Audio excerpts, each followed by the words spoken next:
Hidup itu seperti air laut, tidak selalu pasang atau surut.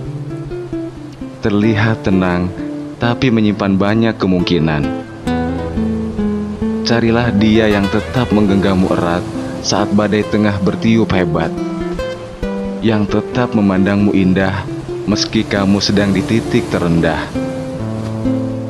Yang mencintaimu saat senang itu banyak, tapi beberapa orang pandai sekali menghilang.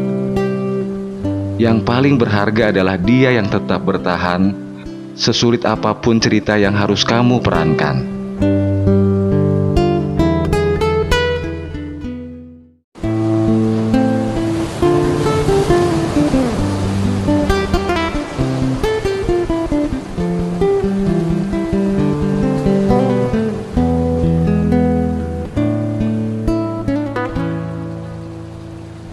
Hidup itu seperti air laut, tidak selalu pasang atau surut.